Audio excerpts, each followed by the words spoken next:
Hello and welcome to That's Entertaining, the show that's all about entertainment, events, and technology. I'm Arthur Kay. I'm your host, and I'm so glad to be back here with you. I took a little bit of a sabbatical from doing the show. Life gets in the way, and this is kind of, pet project, but I'm back into it now, and I'm excited about the show today and the upcoming shows we have coming up. Got some really interesting guests and lots of news to share around events, entertainment, and technology. It's hard to cram it all into one episode. So on the docket today, we've got some metaverse news. We're going to do a generative AI demo using Midjourney. So if you have wondered how people are creating these lifelike avatars and incredible images using AI, you definitely want to stay tuned for this episode because I'm going to show you step by step how to get started and some tips and tricks on how to do that. And then, of course, my guest today is Topher Stott, and he is a very, very interesting guy, multifaceted. He's got his fingers in a whole bunch of different pots, all of which are very interesting and all very relevant. So I'm really excited to chat with him about what he's doing and in general, sort of the state of the entertainment industry. So without further ado, let's get into our first segment, the Special Report.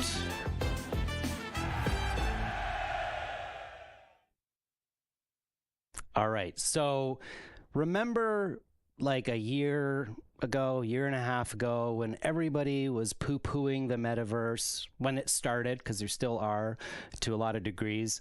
Well, Mark Zuckerberg has been, quietly working on this metaverse business, and you remember this Horizon world and everybody complaining about avatars not having legs and looking very 8-bit, and it just kind of looking hokey pokey, really, and people going, how I can't imagine using this to have any type of meaningful interaction with another human being. But recently on the Lex Fridman podcast, Mark Zuckerberg was Lex Fridman's guest, and they had their interview in a sort of metaverse, really just kind of a black environment. But the real showpiece is how they were able to see each other. So I'm just going to play this video because you really need to see it to understand it. So here, check this out. I was commenting to the team before that even that I feel like we've choked each other from further distances than it feels like we are right now. I mean, this is just really incredible. I don't know how to describe it with words. It really feels like we're in the same room. Yeah. It feels like the future. This is truly, truly incredible. I just wanted to take it in. I'm still getting used to it. It's like, it's you. It's really you. But you're not here with me, right? You're there wearing a headset, and I'm wearing a headset. It's really, really incredible. So what can you describe what it takes currently for us to appear so photorealistic to each other? Yeah. So I mean, for background, we both did these scans for this research project that we have at Meta called Codec Avatars.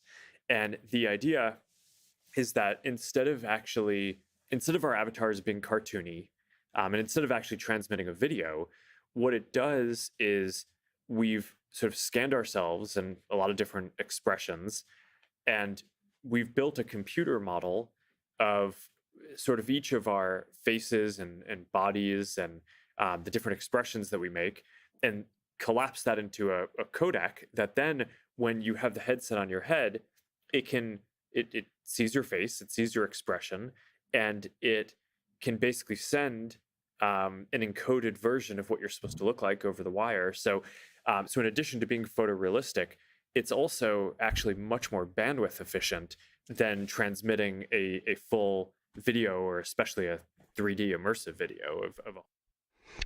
So that gives you an idea. I mean, That's, I think, really cool. And, it would allow for a much more meaningful dialogue or interaction with someone. And I think, what do you guys think? I'm curious to know, but I definitely can see a lot of possibilities in being able to use something like that.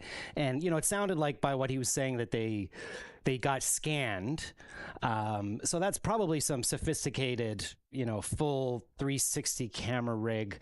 But that being said, the technology exists that you could be able to do that from your phone, where you're able to, using a proprietary Meta app, probably take multiple pictures of yourself, sort of that photogrammetry, and you can composite a sort of avatar. And then, of course, the Quest 3 is reading your facial expressions and able to translate that.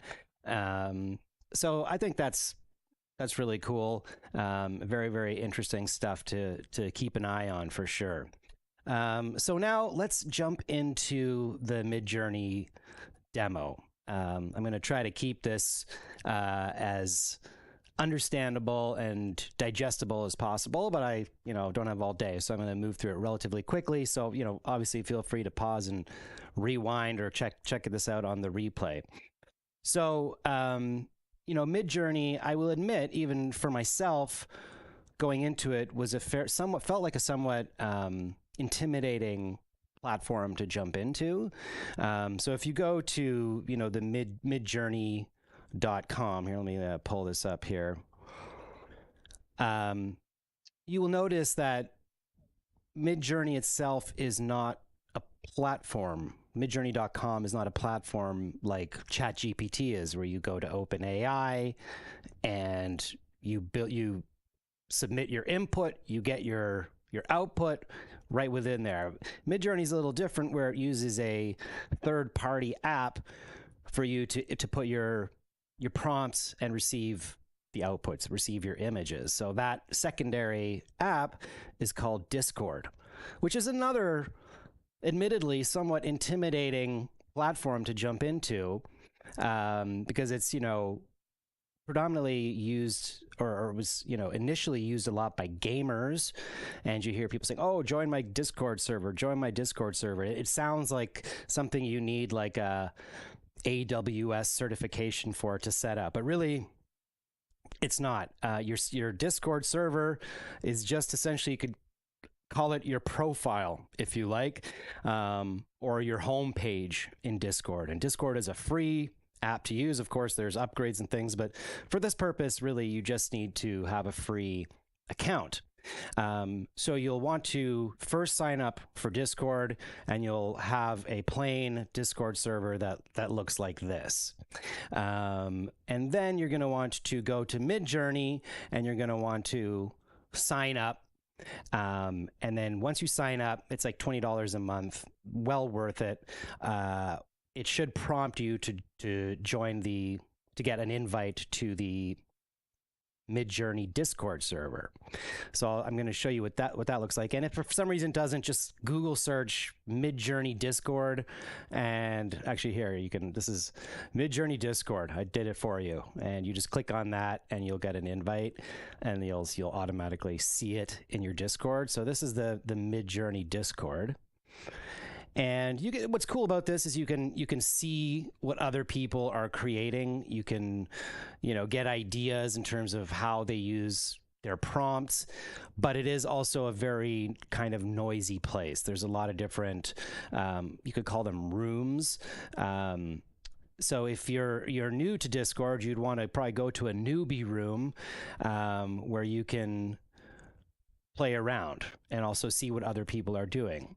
Now that gets tired very quickly, because as you can see, the prompts are coming in fast and furious. So every time you put in a prompt here, you'll basically have to scroll up to find where it's completed. So there's a simple solution to that, is once you have your own Discord server, which this is my Discord server here, all you have to do is you go over to the Midjourney Discord, and you can click on the member list, and you'll see a Midjourney bot.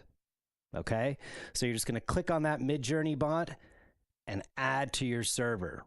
And then once you do that, you go back to your server, and there's the Midjourney bot. So now you can use Midjourney right inside your own channel or room, if you will. So people don't need to, you don't need to see what everybody else is doing, and they don't need to see what you are doing.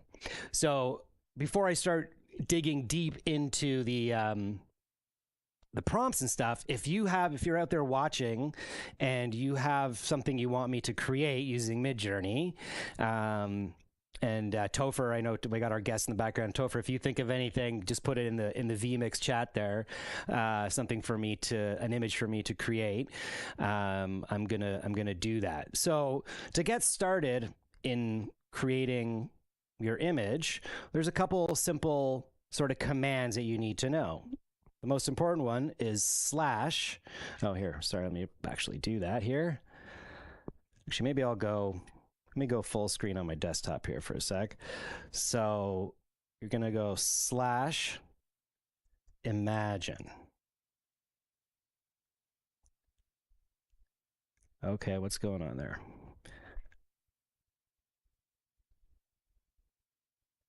Oh, didn't like that. Well, it's a live show, so this is, of course, bound to happen here. Let's just try a little refresh here. That should certainly fix it. It's not going to be much of a demo if Discord doesn't work. Here we go. It does seem a little odd, though, doesn't it? Slash imagine. Oh my. Okay, love when technology does that to you. Okay, well, we have backup plans. We have backup plans, so just bear with me here. So the other thing about Discord is that there is an app for Discord. So I'm using the web version right now, but I will share my my Discord app with you. And there's also a phone app as well, so that that is also helpful if you want to do something sort of on the run. Okay, so let's try this again. Let's see if this works. Here we go. Okay. Apologies. Oh, it's weird. It seems to be something with this room. Doesn't like this room. Okay, well, we'll go here. All right. Slash imagine. Huh. What do you know? Something going on with Midjourney. Oh boy, don't you love when that happens? So I've tried on the Discord app, and I've tried on which is very strange. Welcome to Discord. Let's try this one more time. We don't want to waste timer. What is that? Nope. We don't want that. Let's just try to create a new channel here. We'll try demo 2. Create the channel. Huh. Well, look at that. Okay, so you know what? If that's not going to work, looks like Midjourney's having some issues. Well, I'll share some previous things that I've done here. So you just typically you just press slash imagine, and then you type your prompt. Oh, it's here. It's creating these rooms. I don't know. Something's going on with Midjourney. Yep, doesn't want to work. That's okay. It is what it is. Oh, yeah. Topher's telling me Midjourney is down. Down for everyone. What a perfect timing for a Midjourney demo.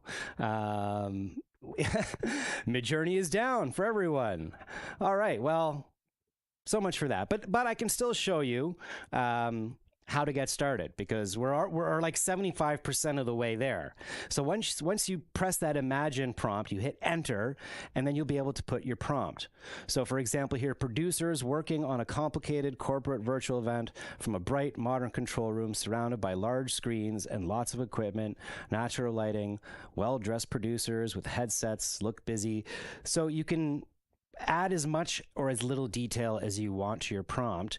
But my biggest tip is don't give up if you do a prompt and it doesn't look exactly how you want to.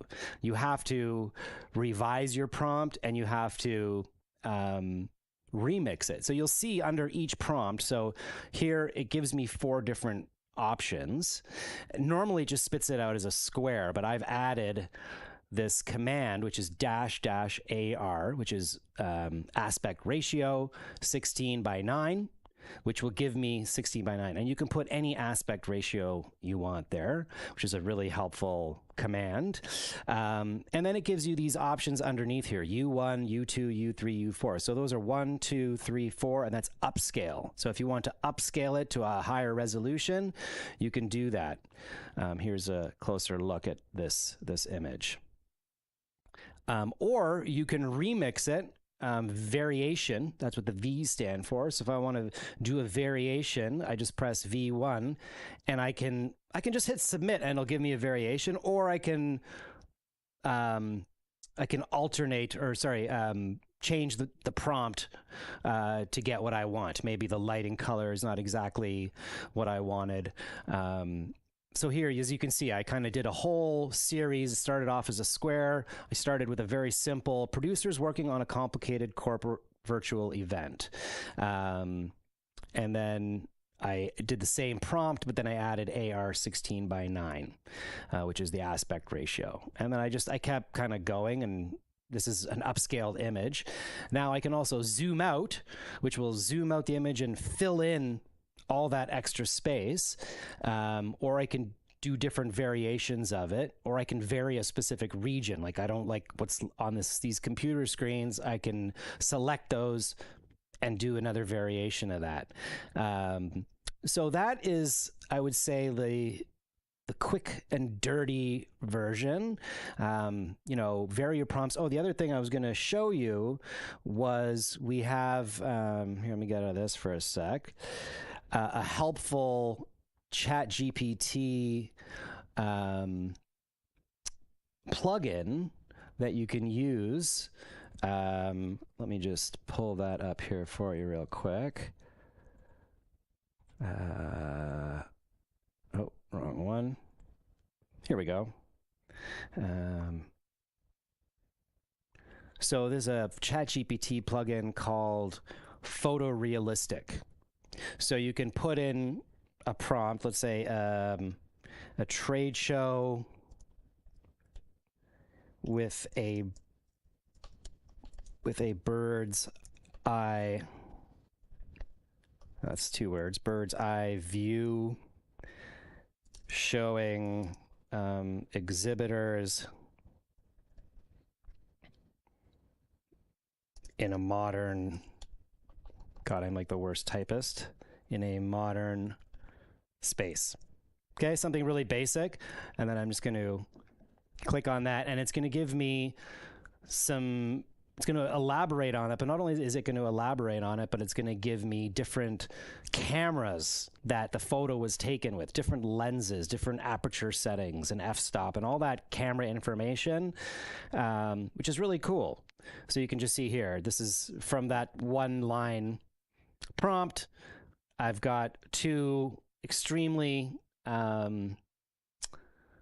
detailed prompts that I wish I could plug into Midjourney, but Midjourney is down. And hey, something that is so popular, it's going to experience overloads and things like that. And there are free trials that you can get, but again, it's based on demand. So sometimes you go to ask for the free trial and it's just not available.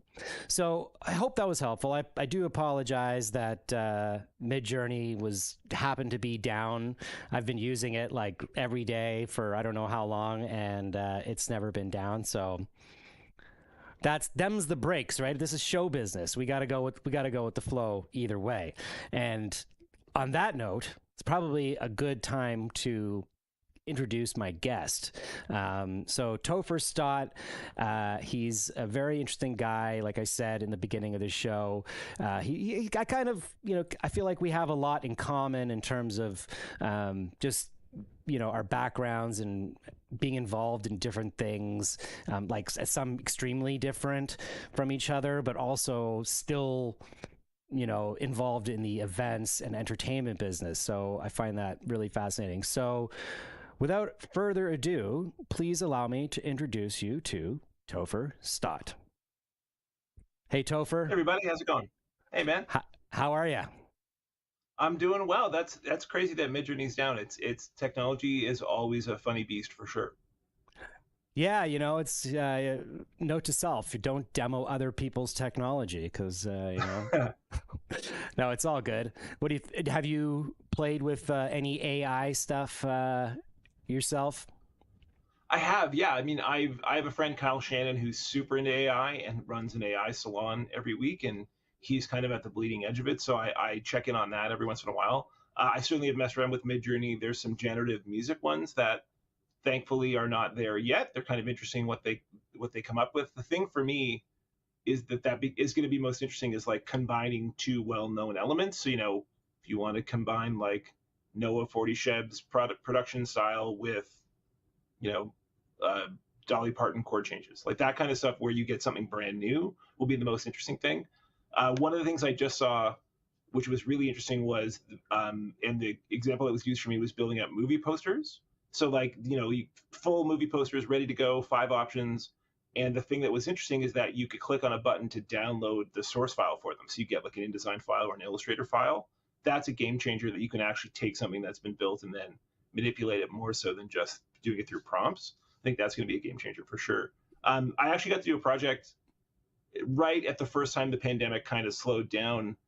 We did it at a place called The Hub, which was like a production hub that Jess Lemon built out of the Opera House. And it was called Lost Tapes of the 27 Club.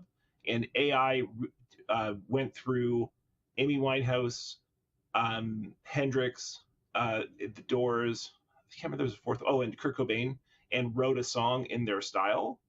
And then it was my job to take those kind of odd things and turn them into like a usable song and kind of music direct them that way. And that was super interesting. That was like the start of that technology for sure. And now there's AI modeling for full on voices and all that kind of stuff. So there's interesting stuff happening for sure. Yeah.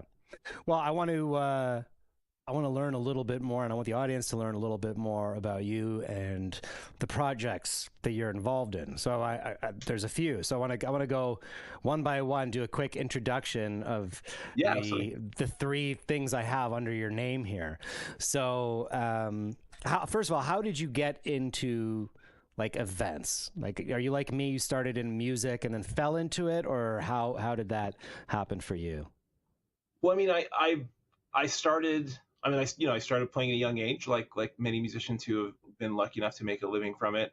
And it started becoming an interesting divergence of like, I was always into creative direction or design or ads or brands and that kind of thing. And then I started a business called League of Rock that did like music-based team building. And that was my first real time designing an event, building an event. And we were lucky enough to build events all around the world for like huge companies like In-N-Out Burger. We did a huge one in Hawaii, which was amazing, and had like all these rock stars with it, which also led into some of the other things I've done building up backup bands. But yeah, I came to it that way. And for me, events are just about connection, right? What connections can we make with an audience? What connections can we make, as a band together? So yeah, I mean, that's kind of how my start in it for sure. And so where did Hitmen Drumline come into that? Well, so my family was Southern Ontario in the 60s, 70s, 80s had a really, really expansive drum corps community. And so I was lucky enough to be a very small part of that for a couple of years with a drum corps called the Cardinals of Scarborough, which was a really amazing experience for me. And then I kind of left it and just, started playing more drum set and really being interested in that world. And I was at an Argos game with my father, and Michael Beauclair, who's right beside the N, was leading the St. Michael's Drumline. And I somehow connected with them. I can't remember, and just said, "Oh, I'd love to come out and play." So I actually played like a couple Argos games with like, kids in grade 9, which is a very funny image because I'm like 6'2". So that was very fun. And then I just kind of felt like there was a business from there, a business in it in terms of events, but also the idea of franchising it, or not even franchising, but building chapters, because one city isn't necessarily enough to build a business from. But like there are marquee teams in every city and every market we're looking at. So we're lucky enough now that 8 years later, so I run it with a guy named Ian Borak and Max Treffler. And so we have, like probably 10 functioning areas where we work out of across North America, and way more connections into a lot of drum corps. So like we can pretty much make a drumline happen in any city in North America right now, which is really fun and really great to connect and make that work. So yeah, I'm kind of a visitor to it. Like some of the people we work for are literally world champion snare drummers or tenor drummers, and like that's the thing they went to university for on a scholarship. Like it's pretty incredible, some of the players we have. So yeah, that's awesome. And for anyone who has been sleeping under a rock and hasn't seen, well, I shouldn't say that, but if you have never seen a drumline at an event, Topher, explain to those people how you would use how you can use a drumline like Hitmen Drumline at an event. Well, we're really lucky that we have a bunch of variants of what we do, but for us, traditionally drumline and certainly the sports side of drumline, not meaning sports entertainment, but like, people who do drum corps in the summer, it's very much about precision. It's, 20 drummers playing together, playing very difficult music. And it's really about, something you build up over a number of months. The model that we have built at Hitmen is really, really about engaging fans. So like, we play simpler music that allows very much groove based. So, like we'll play soca grooves, we'll play funk grooves, we'll play, anything that's going to get people moving. And especially in our sports world where we play for, like we've been lucky enough to play for the Raptors, the Leafs, the Blue Jays, the Vancouver Whitecaps, the Canucks, like you name it, a bunch of teams. That for us really is how fast can we connect with somebody? How fast can we make them feel a part of that experience? So that engagement is really important for us. But like so we will do things like an opener where we'll have a single drummer play solo on stage, in front of like 2,000 people, and then all the drummers come from all around and create a bunch of ruckus as they get up on stage, and it goes from this kind of chaotic thing into like a high precision. But for us, it's great as an opener. We've done a lot of we have a version of it called Hitmen Horns, which we'll play, which we will build, like for the Raptors we built a hip hop marching band, which is super fun during the championship run. To be a part of that was just amazing, and I'm great. Abby Tobias hooked us up with that, which is really incredible. We have a version called the Hitmen Hype, where we'll have somebody on megaphone doing hype band stuff, which is always great. Your friend like Mark Jarvis and Wade O'Brown have done a bunch of them, which is always a pleasure. So yeah, it's great, for us. It's really men. About yeah. Some of the best. Yeah, and it's really amazing. Just like it's a big presence. It's super fun. Like for me, I really love playing. That's one of my most favorite things to do, and getting to play with some of these drummers is always just a blast. So. Awesome. And then so the other thing is the Goodbones, which you kind of talked about a little bit, which is I think a really interesting model for a band. And part of the reason that I do this show is to potentially inspire people to come up with new ideas. I think there's like different sort of silos of the entertainment industry, and I think like the silo that lives in the sort of event entertainment world, like the ones that do like the aerialists and the like the corporate entertainment, not to shit on anybody's parade or anything like that. I just feel like there's a lot of room for innovation in that silo, right? So that's why I like having guys like you who, kind of approach things from a different standpoint, because you could have easily like put together with the contacts you have a corporate band that does what every other corporate band does, right? Like play the hits and do it really well, right? Yeah. But that's not really what the Goodbones is, right? The Goodbones, and correct me if I'm wrong, but the way I sort of see it and the way I frame it is it's a backup band for artists, like legit artists that you hear on the radio, for special events. So you're not going on tour with these artists, but you're backing them up for specific events. So maybe you could elaborate on that and sort of like fill us in on the sort of the concept. So I had with my first business, League of Rock, I had built a house band full of a ton of great players, and we started as we built into larger events. We started hiring artists to play with us. So I'm a huge David Bowie fan, so I started kind of collecting Bowie guitar players, for lack of a better term. So like we got to play with Earl Slick, we got to play with Reese Cabral, who is one of my most favorite guitar players ever. Carlos Alomar, Richie Sambora. We did a gig with Alice Cooper, which started a bit of an association with him, which was incredible. And so that idea of building a band and supporting an artist in a way where we know their music, like we are their band for that 30 minutes, half an hour, whatever it is, that became really, really, I found that responsibility really fun. And I also found the result of it really fun. Like I kind of had a mandate of like, I knew I wanted to play original songs. And if I could play original songs with people who wrote them, wouldn't that be great? And that was kind of the start of that plan.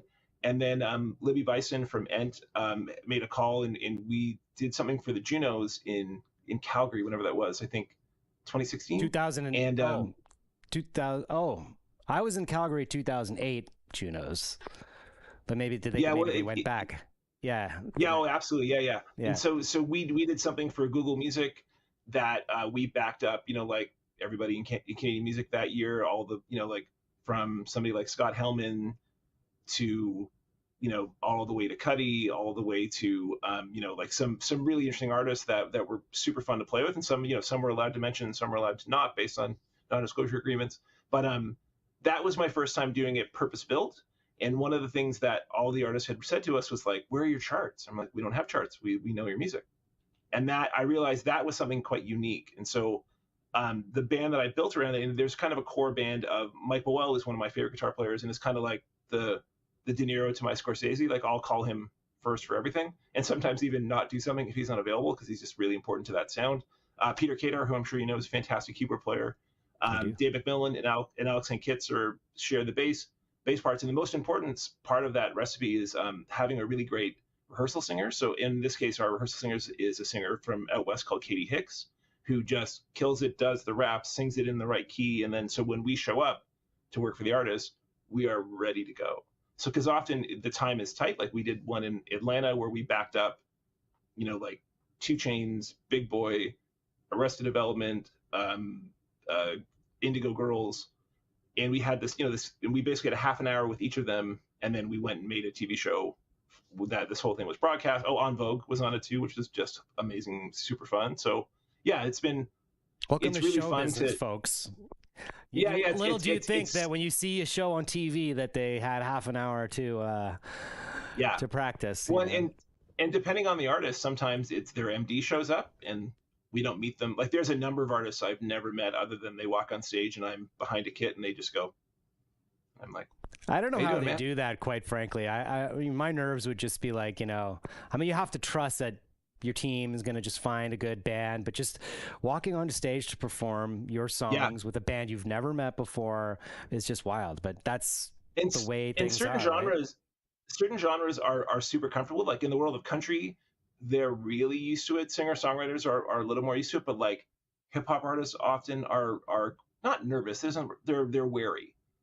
So we had a couple of really great rehearsals where, artists will walk in and be like, yeah, I don't know. This is just based on the look of us. Like you're from Canada, you know what it's supposed to sound like. And those are all fair questions. And my answer, like I talk to them on, have a phone call like long before the gig gets booked. And what I say is like, I always say the same thing. Like, we're going to take really good care of you because we're obsessed with making sure you're comfortable. And if you don't like it, you have tracks. Like if you don't like it in the first 16 bars, raise your hand. We'll stop playing. We'll put the tracks on. You'll do your show. It'll be great. And and some of them take that as a challenge to hold us to that, which we're happy to do. And some of them are just like, okay, cool. And we have yet to have an artist not work with us, which has always been really great. I mean, in the past 8 years, I think we've backed up 240 artists. So it's been super fun. And again, getting to play every genre, or not every genre, but a really wide variety of genres in a night is super fun. And from the drummer perspective, I get to have a whole bunch of gear. Like the kit looks like a NAMM show. It's like 3 snare drums and pads everywhere. So that stuff I love. Like that stuff's really fun. So that band's not, as I said, is not very busy. Like we might play 8 to 10 shows a year. I have an American version, I have a Canadian version, and when I can bring the core Canadians with me, that's always my first call. But yeah, it's been the Goodbones is like some of my favorite stuff. Like an artist looking back and being happy at the end of a show is, you know, my head can hit the pillow happy. So nice. I'm sure it's not without some hard work and stress in between, but yeah, there's a lot of rehearsal. Yeah, there's a ton of rehearsal. And when you were talking about the hip hop artists, I had a flashback to a show I did, you know, in my youth with some hip hop artists, and that's a story I'll have to tell you offline because it was hilarious. What happened? The band didn't get paid, and they weren't happy about it. So. Oh yeah. No, well, the thing that's been really amazing is, you know, and so Joel Stewart, who's often my directing partner, like I'll produce the show and he'll be the director of the show, like calling it. We have kind of, and with Libby, we've built out like a pretty good recipe of like that artist knows what they're getting when they show up. I mean, I may not talk, like I didn't talk to Big Boy until we hit the show, but like they know what they're going to get, they know how it's going to work, and so yeah, we've never had any traffic that way because it's also like I only talk to them about music. You know, and if they have an issue with the money or whatever, like there's someone for them to talk to, and it's great. I can just be like, oh yeah, talk to this person. Yeah, I'm only here to talk about like the 5 songs. My story is like youthful stupidity, right? It's oh yeah, there you go. Yeah, you know, one of those things. But okay, cool. So thank you for enlightening me because you know, I didn't know all that information about the Goodbones. Yeah, so yeah. It's good to learn more. And you know, for any of the event planners out there, if you want to, you know, to get a lineup of, you know, well-known Canadian artists, and you want them to be presented at your event, Topher is a great guy to connect with because he's got the contacts and he's got the band. So now I did want to talk to you about you know, because I put the, you know, sort of state of the industry, and I do want to get your sort of feedback and opinion on how things are for you and sort of your, you know, you don't have to say a prediction, but just your thoughts on the state of the industry. So how are things in terms like what is your opinion, your view on sort of the state of events and entertainment? Are there any challenges like post pandemic that you're noticing in the events industry? Because at the end of the day, you know, the other objective here with this podcast is to help improve things and be able to share information, because, you know, sometimes as entertainment people, you know, we don't get to have these kind of conversations with like event planners, to share that sort of perspective. Anything that you notice that has changed post pandemic for you in terms of your entertainment business? Well, yeah, there's a couple of fronts where things have changed. I mean, I feel like events are back, like brands are programming larger events, and you know, I can see that in our calendar.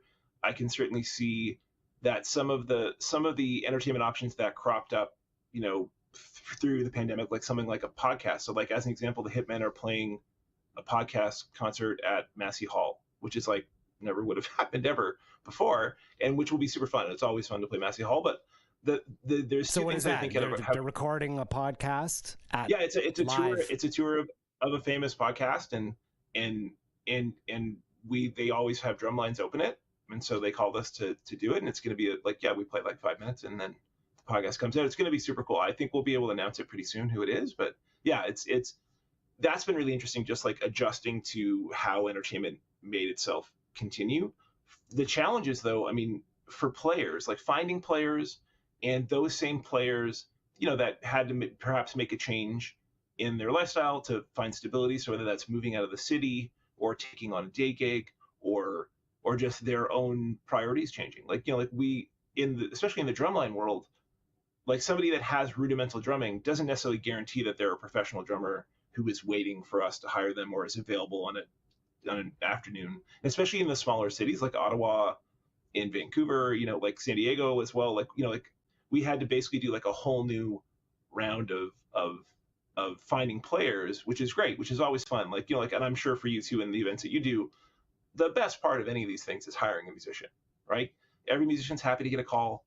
it's a pleasure to work with all these people and reward them for all their hard work. So that's been interesting, just to find players. And we're really lucky that, especially in Toronto, a lot of our players have remained because they were able to make it work. But that's something that's been a challenge. And the other thing that's interesting is, like, events have changed in that there are a lot of companies that are calling us directly that are not using event planners, that are, that just have, that's the part they've chosen to try and shrink, which, I mean, is kind of like buying a house without a real estate agent. Like, you might end up with something good in the end, but, like, if you want to have an event that will be everything you need to be, hiring an event planner is absolutely the way to go, right? And we're really lucky, like, including you, like, we're able to work with some of the best event planners in the business. And so that's been interesting to see. There's like a middle ground now of people just trying to, like, make an event happen on their own, kind of braving it, which sometimes can be a challenge. Sometimes it can be fun because they have interesting ideas. But the event, the world is strong for sure. Yeah, I'm finding for us, it seems like the point during the event planning journey at which entertainment is thought about or booked has moved post-pandemic, where it used to be something you start the process thinking of, maybe not the first thing, but it's in that, that first half of the planning process, you're thinking about the experience for attendees, and entertainment can certainly play a part in that. And now it feels to me like, in a lot of cases, that entertainment and talent is being thought of, or is being booked based on registration numbers. Once we know that we have a solid group of registrations, then we know we've got a certain budget locked in, we can start booking talent. So are you seeing any of that, or is it just me?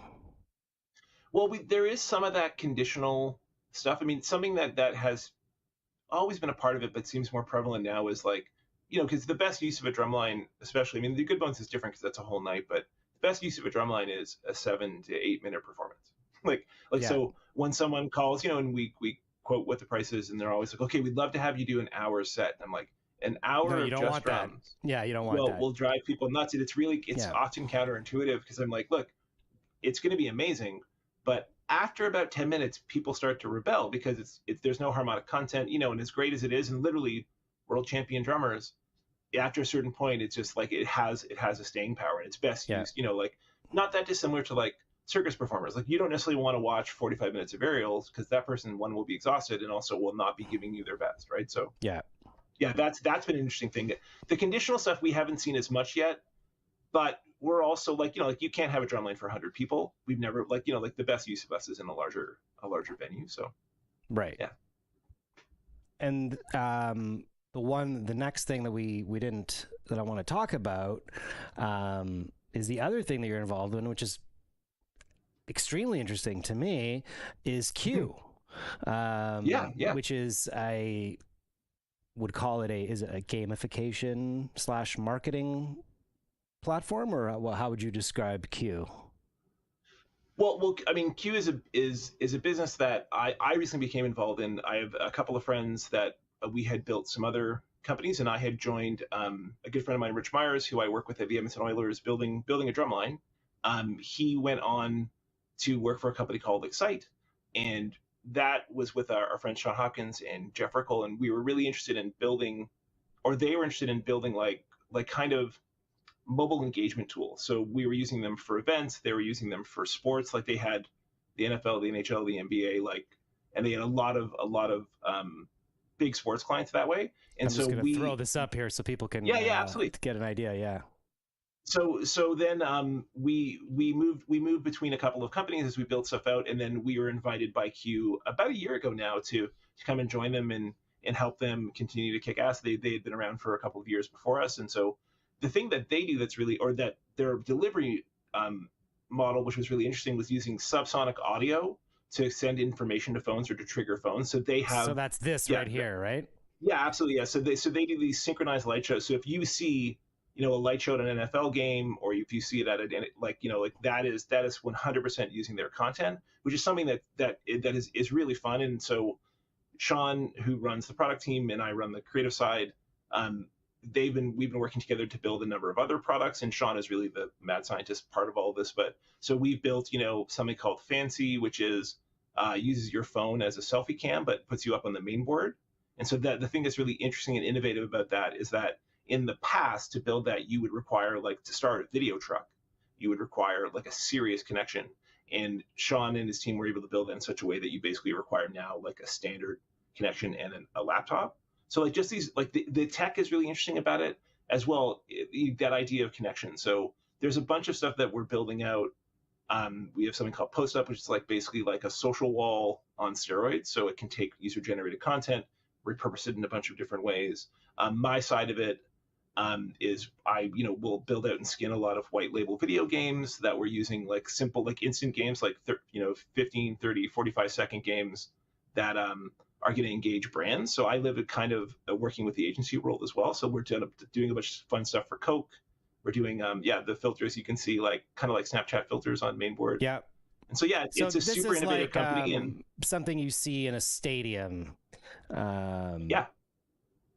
And are there people using this? Are there people using this for like smaller scale activations? Yeah. Like absolutely. There, for example, I see a lot of people, for some reason, this claw game, where you pull up the claw, super popular, and like a spin the wheel thing at trade shows. People doing this, even Julius Solaris, who is like a very well-known event thought leader, saying like he sees this everywhere. And why not digitize that in a way that you can actually collect data from people walking by, or have a call to action, or send them to a website versus just spinning a physical wheel? What data does that give you, right? Well, I think that one of the main things so we have a program called Prize It that allows you it uses something called AR Prize Drop, which is like an augmented reality prizes dropping. You press them and you get a coupon. There's a bunch of variants of that. We're building something now for Coke in theaters in the South, like movie theaters, that is like a scratch card game, so like a virtual scratch card game. The thing that is most interesting about that engagement is not only what happens in real time, which is actually the middle step.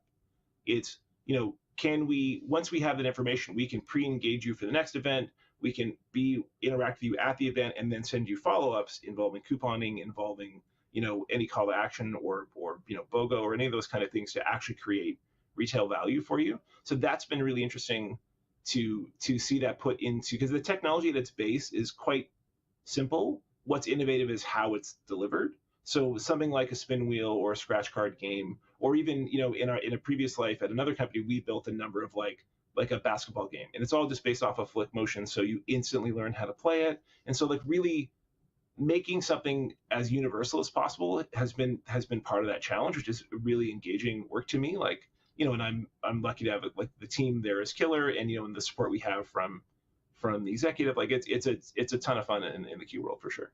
Yeah, I mean, I love this type of engagement. I think there's a lot of potential there, and I feel like you can see it's being used by huge brands, Coca-Cola, the NFL, like sports teams. Yeah, and absolutely. My thought is, how do we take this, or for you out there to think about, how do you take this idea of gamification and incorporate into your own service or your own act or your own show, because I think there's a lot of potential there. A lot of innovation can happen, and like Topher said, it's not about using the most crazy technology. Some of this technology is fairly straightforward, but it's how you're actually applying the technology, right? And I think the more natural you can make it feel. So like we have done some larger events where like live polling is used often. I mean, I know you know this from your world with the request band, but like, so as an example, if a CEO is speaking and they decide to say, let me know what you think about that. And then it comes up, it's on the, the video board, which we call the main board. Like adding that kind of interaction that actually can affect live output is a really interesting application of it. One of the other things is this idea of user-generated content, which I know is not new, but finding a way to, so those filters, we have both mobile and mainboard versions of them, but also if you want to create stars, so, we you can have an event where, there's a way for someone to ask a question, there's a way for someone to send a video of that question, there's a way, and then the next thing they're up on the main board asking that question. You can create value within your own institution, within your own community, which I think is really important to empower employees. Like some of the best events I've been to, like we did one a couple years ago in Milwaukee where it was an insurance company rented out FitServe Center, which is where the Bucks play, and it was jam packed with their reps and people, and they had a very simple polling program, and they used that in about 15 different ways to actually change what the leaders spoke about, so that by the end of the day, people really got the answers they needed, which was, again, it can be like super fun, like a scratch card, and then you figure out where you're going for dinner that night, or it can be something where you're actually offering feedback and voting. So I think there's a little bit of risk in this sort of choose your own adventure style thing where you let the audience dictate the direction, but I think it's amazing, and I've dabbled with this myself, but you need the right speakers and the right people behind that that are willing to do that and can flip the script on a dime, because there's no presentations in this type of you have to just be able to sort of wing it and go whichever direction. You're not going to have 6 different presentation slides to be able to do that. No, but it would be more like, like our Q3 goals, here's what the 4 ones are, what do you want to talk about, like that kind of. It can certainly live within a lane, so to speak. But right. I mean, I think like I'd love to hear more how you have built it out for the request band. Like you can't just have someone say, oh, I want to hear Wichita lineman. Make forget you work for Wichita lineman, which I'm sure that band could do because they're all killers. But how are you directing that for the party, that vibe of that party or that company to make that work, right? Like you have to. Well, it's very much like the old 80s, maybe predates the 80s, the choose your own adventure books. Yeah, absolutely. Where you reach a certain point in the story and says, well, if you want the character to jump off a cliff, go to page 92. If you want the character to continue on his journey, go to page 103. So, that's how we did it, essentially, is allowing people to vote on. We start with which decades they were most interested in hearing. But you do have to build out polls for any potential option and direction in which they go. So, if they decide that the 90s is the top decade that they want to go, then we launched sorry, I just hit my mic. We launched the 90s poll, and then they choose from that. So that's how we do it. But there's, like the way Topher just mentioned, even on a sort of subtopic, of a conversation, you can sort of gamify it and create engagement. And I think that's what we need more of. That's what we need better of in events, is engagement.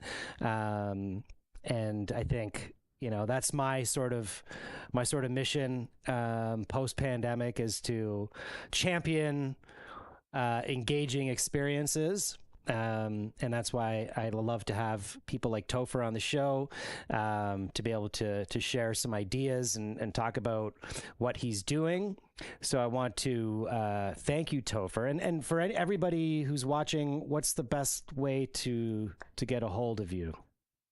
Instagram is great, just Topher Stott, and topherstott.com. That's Stott. It's S-T-O-T-T, not Scott. S-T-O-T-T, yeah. Yes. Yeah, and meaning for me, I'm happy to chat. LinkedIn is a great way if you want to talk events. I'm happy to chat. And yeah, man, thank you so much. It's been a real pleasure. Yeah, I had a great time chatting with you. You're a smart guy, and look forward to seeing what you come up with next, and we'll see Me you, too. you know, on the next gig. So thanks again, Topher, and everyone. Really appreciate you tuning in to today's show. If you haven't already, you know what to do. You can like this video, subscribe, ding the bells. There's a little bell for LinkedIn if you follow me on LinkedIn, and YouTube, Facebook. There's no bell yet, but I'm sure they're working on it. I'm going to have to send Mark Zuckerberg a note and make sure that he gets a bell, so the bell applies to all social networks. Anyhow, this is Arthur K. signing out for today. Tune in next week where we're going to have Vance McKenzie from Vance World Media joining us. He owns an amazing virtual production studio, green screen studio, music studio, and he's doing some amazing stuff. So you want to check that out. And until then, this is Arthur K. signing out. Thanks for tuning in.